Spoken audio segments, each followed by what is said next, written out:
Hey there guys, how's it going? And welcome to a video where I'm going to be giving you my opinions on the PS4 and the Xbox One, having used them both now. As you might have known, I got the Xbox One and the PS4 delivered to me kindly by Sony and by Microsoft. So I didn't pay for either of these. They sent me them out as like a review kind of thing, and obviously it's for some free promotion so I can check out their stuff. Now a lot of you will might think, oh, you know, you've gone Xbox route because I've done a lot of Xbox One videos the last couple of days, but that's not true at all. That's only because I know there's a lot of PlayStation stuff out there, so I wasn't so interested in rushing out the PS4 stuff, because a lot of you would have seen that, whereas the Xbox One stuff, you know, the console didn't come out until today, so I thought that it would be cool to rush out the unboxing and show you the exclusives and all that kind of thing. But I do have both. I've been using both, and I want to use this, you know, great opportunity I've had by being given both of them to give you an honest review of them both and help you make a decision as to which console you should buy. Now, I've seen quite a bit of negativity around the Xbox One, and it's fair enough in some ways. I think what they did with the DRM always on and forced connect, you know, I wasn't happy about those decisions, and you guys know that, especially in my videos.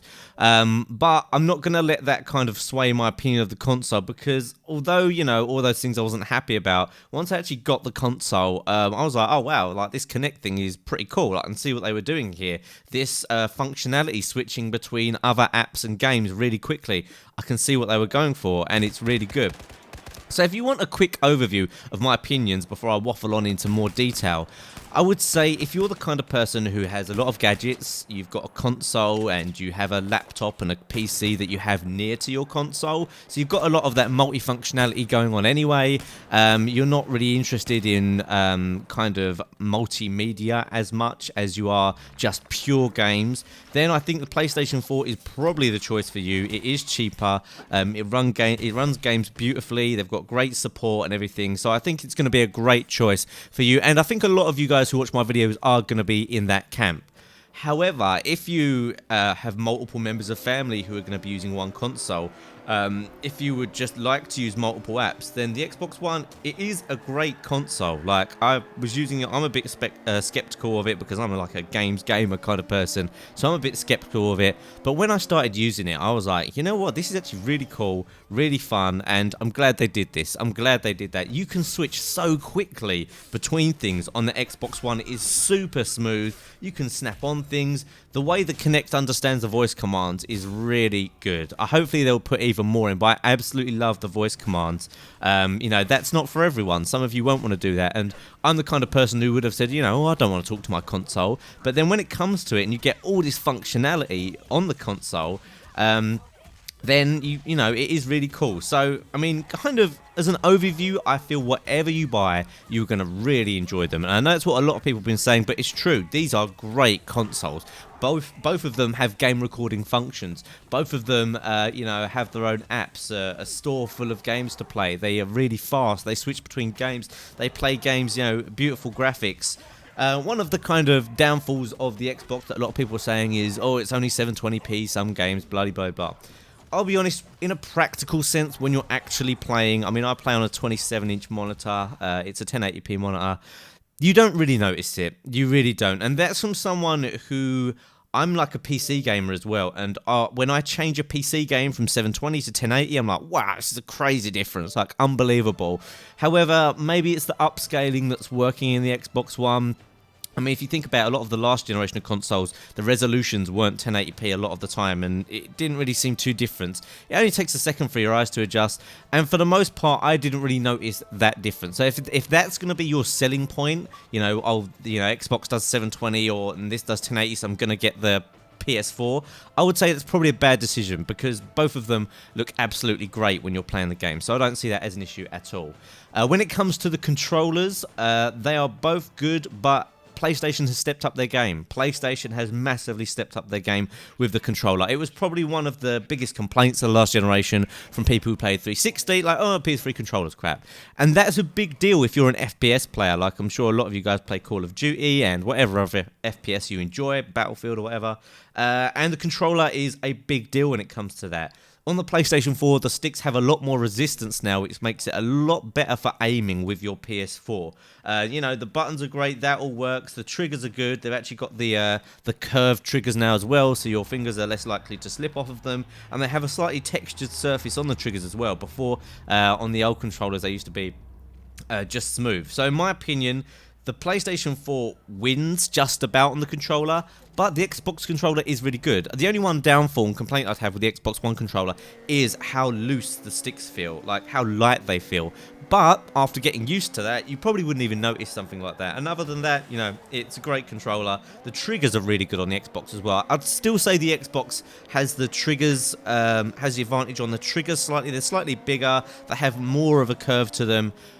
So in general, I'd say the PlayStation 4 is better, but not by much. It's not something that's going to be a console seller in my opinion. Also something that's good with the Xbox, like I've shown you, that game DVR thing, the recording in the Xbox is really spot on. PlayStation will allow you to record for longer, but when I watched back my PlayStation clips, they didn't look as good quality as the Xbox 360 clips.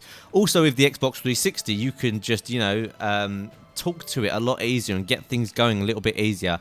But the PlayStation does also have that functionality, so that doesn't mean it's a system seller, but I would say in terms of the recording functions of the system, Xbox just about has that one, but only just. Now, in terms of release games, I've got to mention these. PS4 release games are decent, but they're definitely launch titles. Although I've really enjoyed Knack, that's not going to be for everyone. I really enjoy that kind of game. Killzone Shadowfall looks great, but it's not a masterpiece. It's not really what I would say what Killzone 2 was to me. I loved Killzone 2 and Killzone 3. I thought they were epic. Killzone Shadowfall feels like a Killzone launch title. It doesn't feel like a full Killzone, but it does look good. It's a shooter you'll be able to have some fun with, but it's not going to be the be-all and end-all. And I think the saving grace of the PlayStation and the Xbox is that they both obviously have some of the big games already out. Battlefield, Call of Duty, FIFA, and then the third-party games will start to come out slowly. However, with Microsoft, I do really enjoy their relaunch titles. Forza 5, I think it's a great game. I absolutely love driving games, so that one suits me to a T. Rise is fun and looks beautiful, but gets repetitive.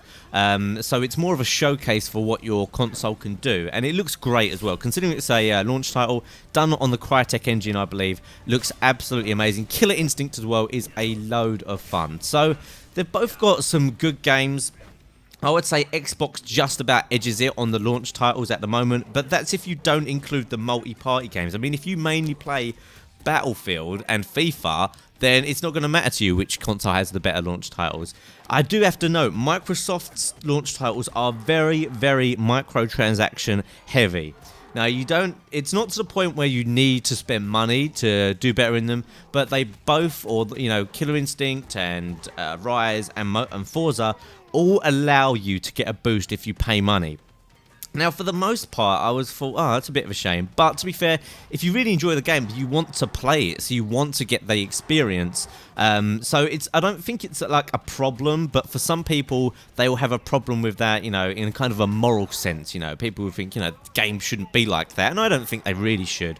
But it doesn't bother me too much when it's to the point where I can still enjoy the game plenty without that. I mean, if they put that into multiplayer, you could get some sort of boost by paying in multiplayer, then that would be, you know, where the red flags start coming up. The actual interface itself, Xbox slightly wins on that one, but again, they're both very functional, very fast, very nice. Sometimes it can be a little bit difficult to find things on the Xbox version, but once you get used to it, it's absolutely fine. And PlayStation interface is very blue. I'm not sure if you can get custom themes like you used to be able with PlayStation 3, but that would be good. One thing to note, I haven't gone on the PlayStation Store yet because it's not open for Europeans, and I can't play PlayStation Online.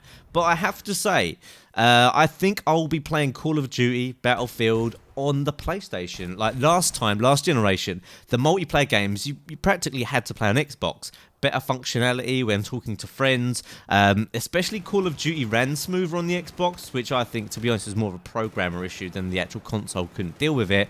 But I think this time there's going to be no difference. I haven't played PlayStation 4 Call of Duty Online. I've heard there might be some issues with frame rate. If there is, I'll have to take a look and then I'll decide for myself whether I feel that it's a connection issue or is it actually the game handling it. But I've played Call of Duty multiplayer game modes and it runs fine, looks absolutely great.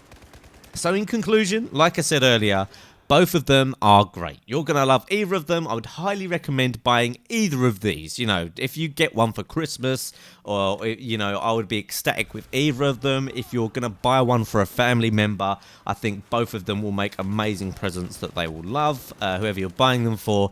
But if you're a gamer who has lots of gadgets, you have an iPad or you have a laptop or a desktop next to your console, so you're not going to really need some of the extra functionality the Xbox provides, and you're a games gamer, PlayStation 4 is the choice, in my opinion. It's a little cheaper as well. Xbox, though, has a slightly better launch lineup, in my opinion, again, not including the third-party games. And Xbox is for someone who, you know, the Xbox sits in the living room very well. Maybe not in the boys' bedroom. Maybe in the boys' bedroom you put the PlayStation 4. But in the living room, and also people who want to keep their gamer score, people who love the Microsoft interface and Xbox Live, it's still an amazing choice. So both of them I'm extremely happy with. And if I was going to rate them, I would probably give the PlayStation a 9 out of 10 and the Xbox One an 8.5. And the Xbox One only gets an 8.5 just because because it's me. If it was someone else, you know, like I said in that scenario, the family console or someone who just loves Xbox or bloody blah, then the Xbox is a 9 or a 10 for them, and the PlayStation might be an 8 for them. So that's just my ratings on, if you're like me, what I would go for, especially because the PlayStation is that little bit cheaper. I think that's a great option, although you might have to be a little bit patient. If you don't like Battlefield, Call of Duty, FIFA, you might have to be a little bit more patient with some of the games that you can play and enjoy on your PlayStation. But it's early days. I remember back in the day when PlayStation had Resistance and MotorStorm, and that was all you could play. You know, those were some... I mean, I actually loved Resistance, but for most people, they weren't really massively into those, and they had to wait for some better launch titles, and then eventually COD 4 came out for the PS3, and I was like, yeah, damn, this is it. Anyway, I'm waffling on now. I hope you enjoyed my opinion on both of these. You know, very fortunate from Sony and Microsoft to send me them. And, you know, a lot of you guys won't be able to get both of them, but at least this gives me an opportunity to give you my fair opinion of what I think about both of them. And the news is good, guys. They're both great. You're going to love them. So that's it for this video. Hope you enjoyed my little review and thoughts on these consoles. And I'll see you guys next time.